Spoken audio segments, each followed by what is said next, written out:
ಈಗ ಶೃಂಗೇರಿ ಶಾರದಾ ಪೀಠದ ಒಂದು ದೇವಸ್ಥಾನವಾಗಿ ಈ ಅಮ್ಮನವರ ದಿವ್ಯ ಕ್ಷೇತ್ರ ನಡೀತಾ ಇರುವುದು ಅತ್ಯಂತ ಸಂತೋಷಕರವಾದಂತಹ ಒಂದು ವಿಷಯ.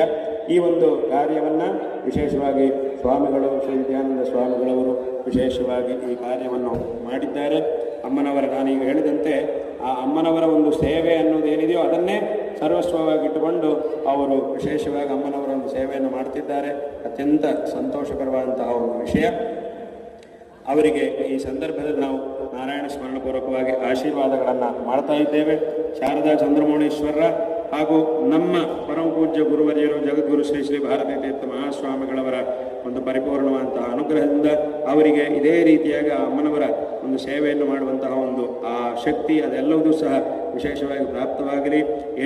ಯಾವುದೇ ವಿಧವಾದ ತೊಂದರೆಗಳಿಲ್ಲದೆ ಆ ಜಗನ್ಮಾತೆಯ ಒಂದು ಕೃಪೆಯಿಂದ ಎಲ್ಲ ರೀತಿಯಲ್ಲೂ ಅವರು ಚೆನ್ನಾಗಿರಲಿ, ಒಳ್ಳೆಯದಾಗಲಿ ಎಂಬುದಾಗಿ ಈ ಸಂದರ್ಭದಲ್ಲಿ ನಾವು ಆಶೀರ್ವಾದಗಳನ್ನು ಮಾಡ್ತಾ ಇದ್ದೇವೆ. ಮತ್ತು ವಿಶೇಷವಾಗಿ ಅವರು ಶೃಂಗೇರಿಗೆ ಆಗಮಿಸಿ ವಿಶೇಷವಾಗಿ ಪ್ರಾರ್ಥನೆಯನ್ನು ಮಾಡಿದರು. ಹಾಗಾಗಿ ಅವರಿಗೆ ನಾವು ಮಂತ್ರದ ಉಪದೇಶವನ್ನು ಸಹ ಮಾಡಿದ್ದೇವೆ. ಮಂತ್ರೋಪದೇಶವನ್ನು ಸಹ ಮಾಡಿ ಅವರಿಗೆ ಆಶೀರ್ವಾದಗಳನ್ನು ವಿಶೇಷವಾಗಿ ಮಾಡಿದ್ದೇವೆ. ಅವರು ವಿಶೇಷವಾಗಿ ಇದನ್ನು ನಡೆಸ್ಕೊಂಡು ಹೋಗ್ತಾ ಇದ್ದಾರೆ. ತುಂಬ ಸಂತೋಷಕರವಾದಂತಹ ಒಂದು ವಿಷಯ. ಇನ್ನಷ್ಟು ಈ ಒಂದು ಕ್ಷೇತ್ರವು ವಿಶೇಷವಾಗಿ ಅಭಿವೃದ್ಧಿಯನ್ನು ಹೊಂದುತ್ತೆ ಅನ್ನುವಂತಹ ವಿಷಯದಲ್ಲಿ ಯಾವುದೇ ಸಂದೇಹಕ್ಕೆ ಅವಕಾಶ ಇಲ್ಲ. ಮತ್ತು ಆ ಅಮ್ಮನವರ ಕೃಪೆಯಿಂದ ಎಲ್ಲ ಭಕ್ತ ಮಹಾಜನರಿಗೂ ಸಹ ಎಲ್ಲ ರೀತಿಯಲ್ಲೂ ಒಳ್ಳೆಯದಾಗುತ್ತೆ ಅನ್ನುವಂತಹ ವಿಷಯದಲ್ಲಿ ಯಾವುದೇ ಸಂದೇಹಕ್ಕೆ ಅವಕಾಶ ಇಲ್ಲ. ಹಾಗಾಗಿ ಇಲ್ಲಿ ಈ ಕ್ಷೇತ್ರ ಅಮ್ಮನವರ ಒಂದು ಸನ್ನಿಧಾನ ಮತ್ತು ಇಲ್ಲಿರತಕ್ಕಂತಹ ವಿಶೇಷವಾದಂತಹ ಗೋಶಾಲೆಯಲ್ಲಿರ್ತಕ್ಕಂತಹ ಗೋವುಗಳು ಅದನ್ನೆಲ್ಲ ನೋಡಿದಾಗ ಮನಸ್ಸಿಗೆ ತುಂಬ ಆನಂದ ಅನ್ನೋದು ಉಂಟಾಗ್ತಾ ಇದೆ. ಹಾಗಾಗಿ ಅಮ್ಮನವರ ಒಂದು ವಿಶೇಷವಾದಂತಹ ಕೃಪೆಯನ್ನು ನಾವು ಈಗ ನೋಡ್ತಾ ಇದ್ದೇವೆ, ಅಮ್ಮನವರ ಒಂದು ಕೃಪೆಯನ್ನು. ಹಾಗಾಗಿ ಇನ್ನೂ ಎಲ್ಲ ಭಕ್ತರಿಗೂ ಸಹ ಇನ್ನಷ್ಟು ಎಲ್ಲ ರೀತಿಯಲ್ಲೂ ಶ್ರೇಯಸ್ಸುಗಳು ಲಭಿಸಲಿ ಎಂಬುದಾಗಿ ಈ ಸಂದರ್ಭದಲ್ಲಿ ನಮ್ಮ ನಾರಾಯಣ ಸ್ಮರಣಪೂರ್ವಕವಾದಂತಹ ಆಶೀರ್ವಾದಗಳನ್ನು ಮಾಡ್ತಾ ಇದ್ದೇವೆ.